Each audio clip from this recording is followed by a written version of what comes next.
On a découvert ou revu quelques principes de base de l'IRPP, progressivité, globalité, domiciliation fiscale, foyer fiscal, obligation déclarative, assiette, et dans l'assiette, revenu net global, le revenu brut global et les charges déductibles. Voyons maintenant quelques aménagements qui ont été apportés par la législation fiscale pour prendre en compte les différences entre l'IRPP des ménages ou des particuliers et l'IRPP des entreprises ou des professionnels. Les aménagements apportés, aux principes de base que nous avons vus. D'abord, le système de l'IRPP est théoriquement, fondé sur la globalité. Alors je rappelle que par globalité, on entend, qu'en principe, dans l'IRPP, tous les revenus d'une personne ou des personnes composant un foyer fiscal sont additionnés, quelle que soit leur nature, revenus du travail salarié, bénéfices du travail d'entreprise, revenus du capital, revenus des transferts sociaux et cetera, ou leur source française ou étrangère, ou même, quelle que soit la personne qui apporte ses revenus dans le foyer à partir du moment où elle est comptée dans le foyer fiscal. Mais ça, c'est la théorie, je dirais, car en pratique et en droit aussi, l'IRPP n'est pas entièrement global, c'est ce qu'on va voir. Il existe en effet différentes catégories de revenus. Ces catégories de revenus permettent notamment de prendre en compte l'activité des entreprises et de distinguer l'activité professionnelle indépendante de l'activité habituelle de la cellule familiale au sein du foyer fiscal. Alors, ces catégories de revenus admettent des règles et des traitements qui leur sont propres. On les appelle aussi des régimes fiscaux, et en particulier pour ce qui concerne, comme on l'a vu précédemment, les charges déductibles, qui sont une sorte de discriminant entre le régime de l'IRPP des ménages ou des particuliers et le régime de l'IRPP des professionnels ou des entreprises. Alors depuis 1917, en fait, le Code général des impôts, du moins la législation fiscale, reconnaît des différences dans les revenus perçus par les personnes physiques. Comme je l'ai indiqué ci-dessus, ces différences aboutissent en pratique à créer plusieurs catégories de revenus auxquelles on va appliquer des règles propres, ce qu'on appelle les régimes fiscaux. Il y a donc schématiquement les revenus directs des particuliers, autrement dit les revenus directs du travail salarié, salaire, indemnité, primes versées par l'employeur, et les revenus de transfert, les pensions, les allocations diverses, les revenus de remplacement, etc. Les revenus directs des professionnels, autrement dit les revenus des activités économiques indépendantes qui sont conduites par des personnes physiques qui exploitent leur entreprise en leur nom personnel et pour leur propre compte. On a déjà évoqué ça, donc les bénéfices industriels et commerciaux c'est une catégorie qui prend en compte ce type de revenus des professionnels, les bénéfices non commerciaux aussi, les bénéfices agricoles. Et puis il y a les revenus du capital qui sont perçus par personnes physiques, par exemple des revenus fonciers, des revenus de capitaux mobiliers, des plus-values. Donc dans les revenus fonciers, on a naturellement les loyers, etc. Dans les revenus de capitaux mobiliers, on a des intérêts, des dividendes, des produits d'obligations. Dans les plus-values, eh ben, on a l'imposition de la différence entre le prix d'achat d'un bien, par exemple, en matière de plus-value immobilière, d'un terrain ou d'une maison, et son prix de revente par le contribuable. Donc, quand il y a une différence positive, je dirais que le prix de revente est supérieur au prix d'achat, à ce moment-là, ça donne lieu à l'imposition d'une plus-value dans la plupart des cas. Par parenthèse, à bien y regarder, je dirais, un économiste reconnaîtra sans trop de difficulté les revenus du travail, donc les salaires immédiats ou différés, les retraites, les revenus de remplacement en cas de chômage, maladie, accident, etc. Les aides et allocations diverses, les revenus du capital, que j'ai évoqués, intérêts, dividendes, produits d'obligation, etc. Et les revenus de l'entrepreneur, c'est-à-dire les revenus qui vont permettre à l'entrepreneur de se rémunérer parce qu'il prend le risque de combiner des facteurs de production sur tel ou tel marché. Donc le facteur capital et le facteur travail, en d'autres termes, c'est le profit. Donc voilà, je ferme la parenthèse. Alors pour information, vous voyez, je vous ai mis dans cette slide, dans cette diapositive, l'article à peu près complet, enfin c'est un extrême, mais il est très fourni, de l'article 1er A, 1A du Code général des impôts. Je vous laisse le lire. Alors, je fais simplement une petite remarque d'ensemble, ou 2 remarques, hein, d'ensemble, puis je vous laisse le lire, puisqu'on l'a déjà évoqué. Première remarque, c'est l'article, le premier article, hein, du code général des impôts. Donc, en général, le 1er article, c'est, un des articles les plus importants, qui fixe les principes, bon, d'une manière générale, on commence les codes par des articles, très importants. Donc, on peut penser que l'article A est un article très important. 2e remarque, qu'est-ce qu'il nous dit, cet article A? Il nous dit un certain nombre de choses et en particulier, il nous donne la composition, non pas synthétique, mais encore une fois une liste, ça devient habituel, je dirais, en matière de fiscalité, encore que cette liste ne soit pas forcément exhaustive. Il nous donne une liste, qui va définir, hein, le revenu net global, qui va être constitué par le total des revenus nets des catégories suivantes et donc il liste les différents types de revenus et comme vous voyez, alors le texte est ancien, hein, il date vraiment de l'époque, enfin du début du XXe siècle et on va commencer par des revenus qui sont, sans doute considérés comme importants, qui sont les revenus fonciers, parce que c'était une source de revenus importante, je dirais, au début du XXe siècle, les revenus des terres agricoles qu'on louait, les revenus des loyers de maisons, d'appartements ou de terrains et cetera et cetera. Donc c'est intéressant, mais au fond, quand on y regarde bien, bon l'article a été modifié depuis, 1917. Quand on y regarde bien, c'est un peu, comme j'avais indiqué plus plus tôt, en début de cours, c'est un peu un fatras, quoi. On a, l'article qui est pourtant un article fondamental n'est pas vraiment structuré, il y a pas de plan. Bon, on fourre dans l'article, tous ces revenus et on vous dit: «Bah, voilà, il y a un impôt annuel unique, sur, ces revenus-là, qui est un impôt net global qui comprend toutes ces catégories. Voilà, donc je vous laisse en prendre connaissance.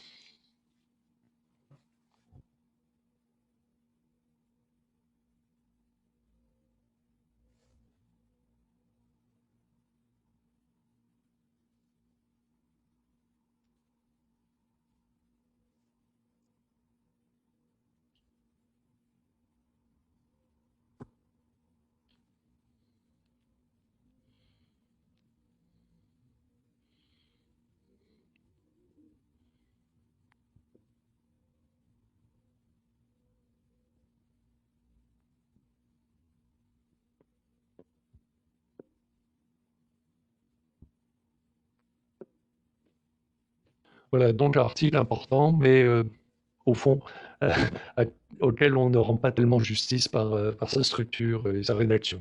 Un article un peu fourre-tout, qui illustre bien, je pense aussi, l'esprit général de la fiscalité, en tout cas la fiscalité des revenus des entreprises. Bien, ces différentes catégories de revenus, qu'on a évoquées, vont se distinguer par des traitements particuliers, ce qui déroge, un peu au bien sûr, au caractère global de l'impôt. Le code général des impôts rappelle ainsi, je le cite, hein, que le bénéfice ou revenu net de chacune des catégories de revenus, est déterminé distinctement suivant des règles propres à chacune d'elles. Donc c'est un aspect, intéressant, ça veut dire que on va associer à ces différentes catégories de revenus, des règles, propres. C'est-à-dire que naturellement, on va rassembler en quelque sorte tous ces revenus dans un même panier, si j'ose dire, mais dans le calcul de ces revenus, il va y avoir des règles propres. Bon, pour information, ce traitement particulier, de différentes catégories de revenus n'est pas nouveau, hein. Il date de 1917, hein, c'est une loi du 31 juillet 1917 qui a prévu les diverses catégories de revenus et qui leur assigne des traitements, fiscaux, différents. C'est la notion de régime fiscal. Alors ces traitements particuliers vont principalement, concerner, les charges déductibles, c'est-à-dire qu'à chaque revenu va correspondre à chaque produit en quelque sorte, va correspondre, une activité et des charges, déductibles.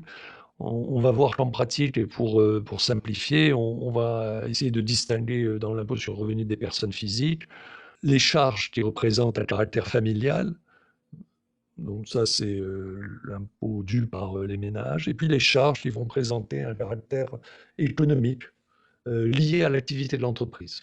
Donc on va examiner ces aspects-là. Et d'abord, les charges à caractère familial. Alors ces charges à caractère familial, d'abord il faut signaler qu'elles concernent toutes les personnes physiques qui sont contribuables à l'impôt sur le revenu. Donc ça concerne à la fois les particuliers, hein, les ménages, et à la fois les entrepreneurs ou les professionnels, hein. Donc les entrepreneurs individuels ou professionnels. Donc c'est un point qui est commun, c'est pas quelque chose qui est purement réservé aux ménages. Alors ces charges sont déductibles, ce qui signifie, comme on l'a déjà vu, que l'assiette d'imposition va être diminuée du montant de ces charges ou de ces dépenses. Je rappelle que les charges déductibles sont les sommes que le contribuable est autorisé à déduire de son revenu brut global annuel et qui, par conséquent, vont venir indirectement diminuer son impôt. On retombe sur ce qu'on a évoqué très très tôt, hein, dans le cours avec la première formule de la fiscalité, mais également la formule magique, comme je l'avais évoqué. Alors, en matière familiale, très simplement, hein, je veux dire, ce n'est pas notre sujet, mais je l'évoque pour montrer qu'il y a 2 types de charges, hein, dans cet impôt sur le revenu des personnes physiques. Donc, en matière familiale, ces charges à caractère familial, ces charges déductibles à caractère familial sont par exemple diverses catégories de pensions alimentaires, hein, comme je l'indique, qui peuvent être versées par exemple en cas de divorce ou versées à des enfants majeurs qui ont leur propre foyer fiscal, par exemple, s'ils poursuivent des études, je sais pas, ailleurs, donc pour qu'ils payent leur loyer, etc. Donc la notion de pension alimentaire est assez large quand même. Ça comprend aussi des déductions qui peuvent être autorisées dans certains cas pour les personnes âgées qui sont à la charge du foyer fiscal, à la charge du contribuable. Dans ces charges déductibles à caractère familial, on a aussi certaines charges foncières, hein, pour des immeubles d'habitation, des bâtiments d'habitation dont on va améliorer par exemple l'isolation, etc., pour des raisons énergétiques ou autres. Ça peut comprendre également différentes niches fiscales, hein, donc on avait un tout petit peu évoqué cette notion de niche fiscale, j'y reviens pas. Donc voilà pour une première catégorie de charges que j'appellerais des charges déductibles à caractère familial. Je les évoque, mais je les range tout de suite dans le tiroir, puisque c'est pas elles qui nous intéressent. Il faut savoir qu'elles existent, hein, avec comment dirais-je, l'impôt sur le revenu des personnes physiques. Donc il y a d'autres charges qui présentent un caractère économique et qui sont propres au fonctionnement des entreprises et, comme je l'indiquais, nécessaires à ce fonctionnement. Dans ce cas-là, elles peuvent être déduites des produits imposables, en gros le chiffre d'affaires, lorsqu'elles sont réalisées dans le cadre d'une activité économique indépendante, entrant dans les régimes fiscaux des BIC, des BNC ou même de l'impôt sur les sociétés. Alors je mets l'impôt sur les sociétés entre parenthèses puisqu'on le verra après, mais les charges déductibles au titre de l'impôt sur les sociétés répondent à peu près aux mêmes caractéristiques, aux mêmes critères que pour les bénéfices industriels et commerciaux et les bénéfices non commerciaux. Alors l'idée est que la déductibilité de certaines charges n'est autorisée par la législation fiscale que parce qu'elles sont faites, ces charges, par l'entreprise et pour l'entreprise, comme on dit, c'est-à-dire dans son intérêt propre. Alors c'est très intéressant parce qu'on va pouvoir, avec cette clé, puis il y a une autre clé qui est temporelle, je dirais, et une clé liée à la comptabilisation des charges, mais c'est sur le fond des charges qui sont faites par l'entreprise pour l'entreprise, c'est une clé très très intéressante, par exemple, pour exclure certaines charges, certaines dépenses qui sont faites par l'entreprise, mais qui ne sont pas dans son intérêt strict. On reverra ça, je m'expliquerai plus en détail. Donc bon, si vous voulez, l'idée, ce qu'il faut retenir là, c'est qu'on la résume généralement de la manière suivante: les charges sont déductibles si et seulement si, c'est si vous voulez, je raccourcis, si et seulement si elles sont faites par l'entreprise et pour l'entreprise. Alors retenez dès maintenant que cette question, hein, des charges déductibles est vraiment centrale dans la fiscalité des revenus des entreprises. S'il ne faut retenir qu'une chose, c'est ce caractère central des charges déductibles. Et d'ailleurs, on va y passer un peu de temps pour essayer de repérer tout ça. Alors, sans entrer dans le détail pour l'instant, je vous fais simplement une petite présentation des charges déductibles à titre économique, hein, dans le cadre de l'IRPP avec les régimes particuliers des BIC et des BNC. Parmi les charges déductibles, donc, on va trouver les frais généraux. Et nous dit le Code général des impôts, sans beaucoup plus de précision, et les dépenses effectuées en vue de l'acquisition et de la conservation du revenu, hein. C'est l'article 13.1 du Code général des impôts. Alors c'est très intéressant là aussi parce que qu'est-ce qu'une dépense qui est faite pour l'entreprise? Eh ben, c'est une dépense qui va être faite en vue de l'acquisition ou de la conservation du revenu. Ça, c'est important. On n'a pas du tout la même chose, par exemple, en matière de revenus des particuliers, d'impôt sur le revenu des particuliers. Deuxième grande catégorie de charges, les charges provenant d'activités relevant des bénéfices industriels et commerciaux. Donc là, OK, c'est une catégorie de charges qui va être définie bien sûr par l'activité elle-même, commerciale, industrielle ou artisanale, comme on l'a déjà vu. Et troisième grande catégorie de charges, les charges provenant d'activités soumises à l'imposition des bénéfices non commerciaux. Les bénéfices qui sont réalisés par des professions libérales ou des professions, comme on l'a vu, ou d'activités intellectuelles ou personnelles, est déterminante dans la réalisation du bénéfice. Enfin, on a les charges foncières, etc. Et là, on reprend la liste qui est dans l'article 1A du Code général des impôts qu'on a vu précédemment.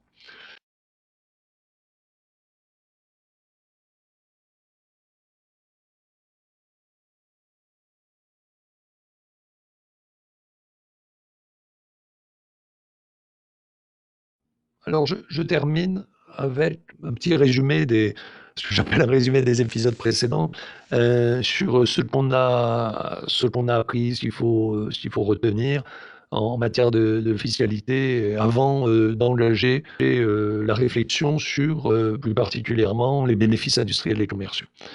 Donc là, je termine en quelque sorte cette introduction qu'on a faite jusqu'à présent, que j'ai faite jusqu'à présent avec ce petit résumé, en indiquant que les choses, comme vous l'avez compris, ne sont ni simples ni rationnelles en matière de fiscalité.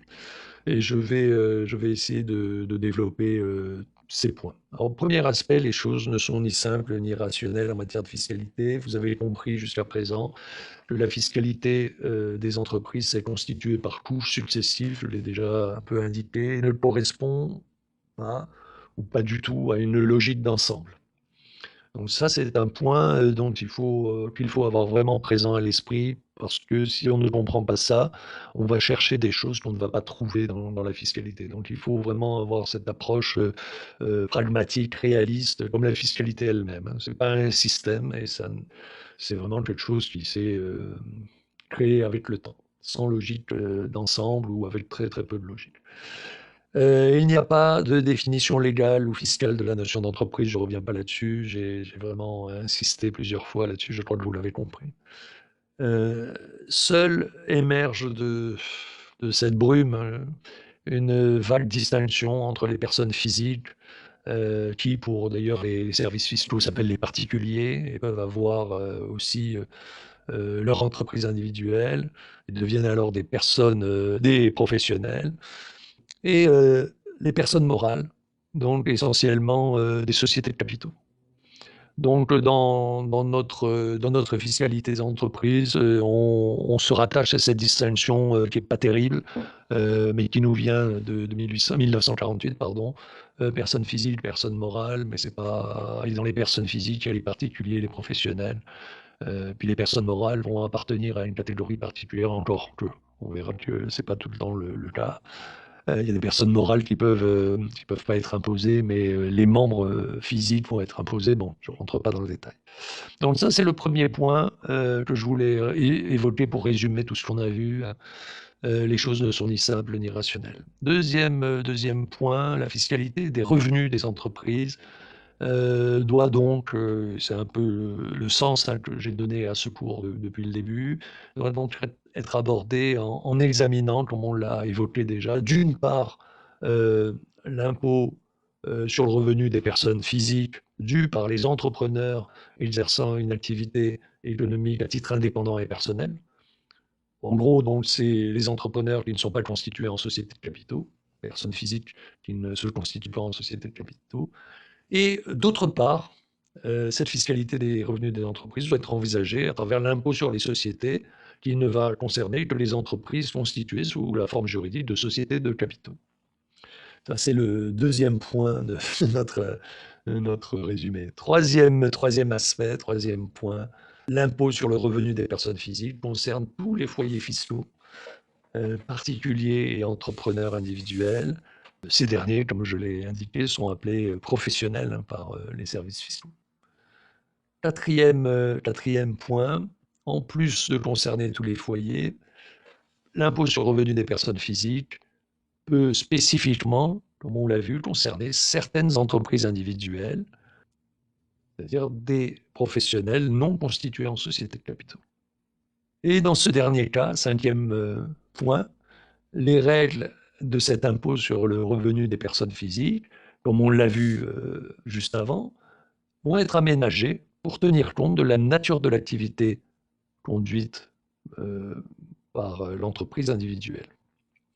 C'est pour cela, et c'est le dernier point de ce résumé, qu'il existe depuis 1917, cette fameuse loi que j'ai évoquée sans aller plus dans le détail, cette loi du 31 juillet 1917.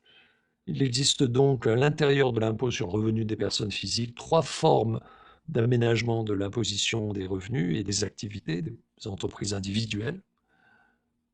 Je redis donc, les bénéfices industriels et commerciaux, les bénéfices non commerciaux, et puis les bénéfices agricoles qu'on ne traitera pas. Donc je l'indique, comme je viens de le dire, seules les 2 premières formes seront étudiées dans ce cours. Donc on va passer à l'étude des bénéfices industriels et commerciaux. Ensuite, on passera aux bénéfices non commerciaux, et puis on terminera dans cette deuxième partie avec l'étude de l'imposition des sociétés, avec l'impôt sur les sociétés et autres personnes morales.